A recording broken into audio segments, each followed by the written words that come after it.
മക്കളെ S C R ടിയിലെ ഒരു question ആണ്. ഒരുപാട് കോളങ്ങളൊക്കെ കാണാൻ ഫില്ല് ചെയ്യാൻ. പക്ഷേ ഇതൊന്നും പേടിക്കേണ്ട ആവശ്യമില്ല കേട്ടോ. വളരെ പെട്ടെന്ന് ചെയ്യാൻ പറ്റുന്ന ക്വസ്റ്റ്യൻ ആണ്. കോളം കണ്ട് നിങ്ങൾ പേടിച്ചൊന്നും വേണ്ട. ഓക്കെ, നമ്മൾ ഓരോന്നായി ചെയ്യാണ്. നമ്മളോട് ബെറലിയം അറ്റോമിക് നമ്പർ 4 അതിൻ്റെ സബ്ഷെൽ ഇലക്ട്രോണിക് കോൺഫിഗറേഷൻ എഴുതാൻ പറഞ്ഞിട്ടുണ്ട്. ഞാൻ സ്പീഡ് ചെയ്യാണ്. സബ്ഷെൽ ഇലക്ട്രോണിക് കോൺഫിഗറേഷൻ വരുന്നത് 1s2 2s2 ആണ്. അത് ഏത് വാലൻഷ്യൽ സബ്ഷെൽ ലാസ്റ്റ് ഷെൽ ഇലക്ട്രോണുകൾ എൻ്റർ ചെയ്യുന്നത് 2s സബ്ഷെല്ലാണ്, 2s2 ആണ്. സോ അത് എസ് ബ്ലോക്ക് എലമെന്റ്സ് ആണ് അല്ലേ. എസ് ബ്ലോക്ക് എലമെന്റ്സ് ഫില്ല് ചെയ്തു. സോഡിയം അറ്റോമിക് നമ്പർ 11 ആണ്. അപ്പോൾ സോഡിയത്തിൻ്റെ കോൺഫിഗറേഷൻ എഴുതാൻ പറഞ്ഞാൽ നമ്മൾ എന്താ ചെയ്യുക?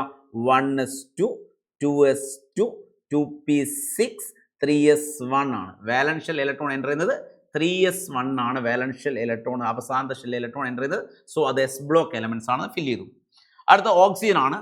1s2 2s2 2p4 ആണ്. യെസ്, അപ്പോൾ ലാസ്റ്റ് ഷെൽ ഇലക്ട്രോൺ എൻ്റർ ചെയ്ത് 2pയിലാണ്, 2p4 ആണ്.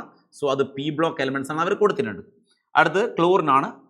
1s2 2s2 2p6 3s2 3p5 ആണ്. വാലൻഷ്യൽ ഇലക്ട്രോൺ എൻ്റർ 3p5 ആണ്. സോ അതെന്ത് എലമെന്റ്സാ? അത് പി ബ്ലോക്ക് എലമെന്റ്സ് ആണെന്ന് നമ്മൾ ഫില്ല് ചെയ്യണം. കാരണം ലാസ്റ്റ് ഷെല്ലിലെ ഇലക്ട്രോൺ എൻ്റർ ചെയ്യുന്നത് പി ഷെല്ലിലാണ്. അടുത്തത് സ്കാൻഡിയം ആണ്. അത് നമ്മൾ ഇനേർട്ട് ഗ്യാസ് കോൺഫിഗറേഷൻ വെച്ച് എഴുതുകയാണ്. ആർഗൺ എഴുതുക. 18 ആയില്ലേ. ഇനി 4s2 3d1 and here valence shell configuration വരിക 3d1 ആണ്. ഡി ബ്ലോക്ക് എലമെന്റ്സ് അവർ കൊടുത്തിട്ടുണ്ട്. ഇനി അയേൺ ആണ്. അയേണിൻ്റെ ആർഗൺ 26 ആണ്. അയേണിൻ്റെ അറ്റോമിക് നമ്പർ.